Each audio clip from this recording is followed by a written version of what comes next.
खरं तर एकच दिवस महिला दिन असू नये, प्रत्येक दिवस हा महिला दिन असतोच असं मी जाहीर करते. पण तरी सुद्धा जो जगजाहीर आहे आणि जो जगात सगळीकडे आपण साजरा करतो महिला दिन, त्या सगळ्या महिलांना माझ्याकडून हार्दिक शुभेच्छा. आणि पुरुषांना सुद्धा, कारण ते आपला महिला दिन साजरा करतात, आपले लाड करतात त्या दिवशी जरा जास्त. तर असेच लाड वर्षभर करत राहा. आणि महिला दिनाच्या दिवशी प्रत्येक स्त्रीने ठरवलं पाहिजे की मी माझ्याकडे लक्ष देणार, मी माझ्या प्रकृतीकडे लक्ष देणार आणि 6 महिन्यातून एकदा तरी मी माझी स्वतःची चाचणी करणार. कारण आपण आपल्याकडे दुर्लक्ष करतो, लेट गो करतो, याच्यात मी सुद्धा येते. मी काही गोष्टी अशा करून आपण नंतर बघून आपण नंतर, पण ते चुकीचं आहे. ते जेव्हा बळावतं तेव्हा ते जाणवतं आपल्याला. तर आपण जर व्यवस्थित राहिलो तर आपलं घर चांगलं राहू शकतं.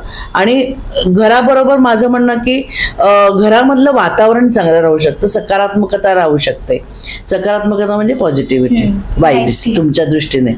तर त्याच्यामुळे मला असं वाटतं की आपण आपल्याकडे आपण असं ठरवूया, जसं आपण 31 डिसेंबरला ठरवतो 2 दिवस वॉकला जातो, तिसऱ्या दिवशी आपण विसरतो, तसं न करता 8 मार्चला आपण सगळ्यांनी ठरवूया की मी माझ्याकडे लक्ष देणार, मी माझ्या प्रकृतीकडे लक्ष देणार, मी माझं डाएट सांभाळणार, मी माझा वेळ काढून मी व्यायाम करणार किंवा त्याच्यासाठी वेळ मुद्दामून ठेवून बाकीच्या गोष्टींसाठी वेळ काढणार, असं आपण ठरवायला पाहिजे. आणि नवीन काहीतरी शिकण्याचा प्रयत्न करूया. कारण आजकाल काय आहे की सोशल मीडियावरती तुम्ही बघायला गेलात तर स्त्रिया खूप कमी असतात, तुमच्यासारख्या मुली खूप आहेत, पण मला नाही बाई त्यातलं कळत. असं न करता आपण तो शिकण्याचा प्रयत्न केला पाहिजे. तर आपण नवीन पिढीबरोबर आपली मैत्री साधू शकतो. आणि त्याच्यामुळे तुम्ही सतत असलं पाहिजे असं नाहीये, पण तुम्हाला माहिती असायला हवी. त्यामुळे आपण हा एक हे संकल्प करायला पाहिजे की मी नवीन गोष्ट या वर्षात काहीतरी शिकेन. मग तो तुमचा छंद असेल, मग तो त्या छंदाचं रूपांतर तुम्ही व्यवसायात कराल किंवा तुम्ही स्वतःबद्दल काहीतरी कराल.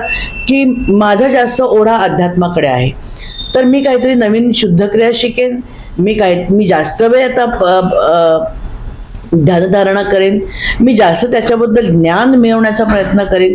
ज्ञानेश्वरी जनरली 60 नंतर वाचायला लागतात, पण माझं म्हणणं आपण आधी वाचायला पाहिजे. कारण त्याच्यात जे विचार आहेत ते आपण संसारात राहून आचरणात आणले तर आपलं मन अधिक शुद्ध होतं आणि मग ते आपल्या चेहऱ्यावरती तेज दिसतं.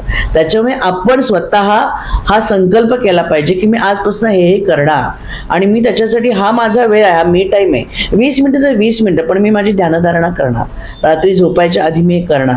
तर आपलं डोकं शांत राहतं आणि आपलं आयुष्य आपण समतोलपणे जगू शकतो. तर हे प्रत्येक स्त्रीने ठरवलं पाहिजे. आणि तुम्हाला सगळ्यांना पुन्हा एकदा महिला दिनाच्या खूप खूप शुभेच्छा.